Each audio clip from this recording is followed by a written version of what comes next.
നാട്ടുകാർ പറയുന്നത് അവിടെ നിരവധി പേർ മണ്ണിനടിയിൽ കുടുങ്ങിക്കിടക്കുന്നുണ്ട് എന്നാണ്. ഇവിടെ ഇപ്പോൾ സംസ്ഥാന ദുരന്ത നിവാരണ അതോറിറ്റിയുടെ ഒരു അറിയിപ്പ് വന്നിട്ടുണ്ട്. വയനാട് കള്ളാടി തുരങ്കപാതയുടെ വർക്ക് സൈറ്റിൽ മണ്ണിന്റെ അവശിഷ്ടങ്ങൾ അടിഞ്ഞുകൂടി അവിടെ മണ്ണിടിച്ചിലുണ്ടായിട്ടുണ്ടെന്ന് അവർ സ്ഥിരീകരിക്കുന്നു.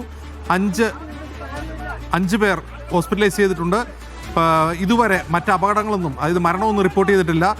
അവിടെ ഉണ്ടായിരുന്ന മഴയുടെ അളവ് 265 മില്ലിമീറ്ററാണ് എന്ന് 265 mm ആണ് എന്ന് പറയുന്നു. കഴിഞ്ഞ 24 മണിക്കൂറിനിടയിൽ പണി ഇന്നലെ തന്നെ നിർത്തിവെച്ചതാണ്. മഴ കാരണം പണി ഇന്നലെ തന്നെ നിർത്തിവെച്ചതാണ്.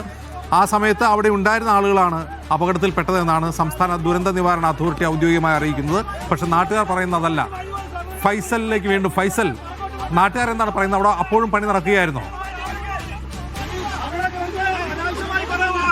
അജിൽസ്, നാട്ടുകാർ തന്നെ നമ്മോട് പറഞ്ഞത് കുറച്ചു മുമ്പ് നമ്മൾ കൃത്യമായി അത് പ്രേക്ഷകരിലേക്ക് എത്തിച്ചതാണ്.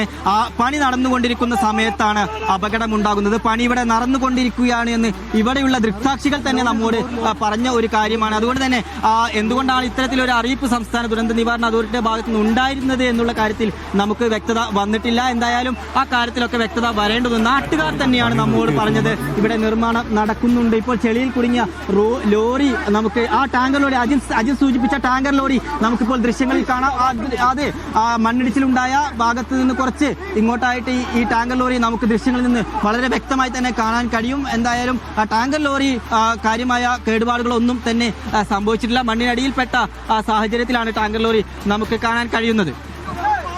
പാലത്തിന് മറുകരയിലായിരുന്നു, അതുകൊണ്ടാണ് അത് രക്ഷപ്പെട്ടത്. മറുവശത്ത് പക്ഷേ ഒരു ടൂറിസ്റ്റ് ബസ് നിൽപ്പുണ്ട്. ഫൈസൽ,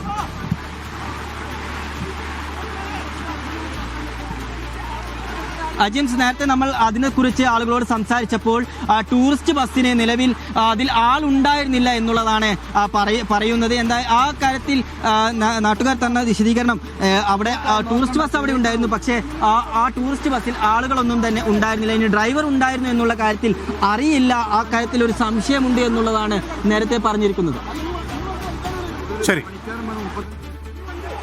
ആ അപകടത്തിന്റെ ദൃശ്യങ്ങളിലേക്ക് ഒരിക്കൽ കൂടി പോകാം. അപകടത്തിന്റെ ദൃശ്യം, തത്സമയ ദൃശ്യം ഒന്നുകൂടി കാണേണ്ടതുണ്ട്. കാരണം അത്ര ഭീകരമായ ഒരു ദൃശ്യമാണത്. മണ്ണിടിച്ചിൽ എങ്ങനെ ഉണ്ടായി എന്നുള്ള ദൃശ്യം.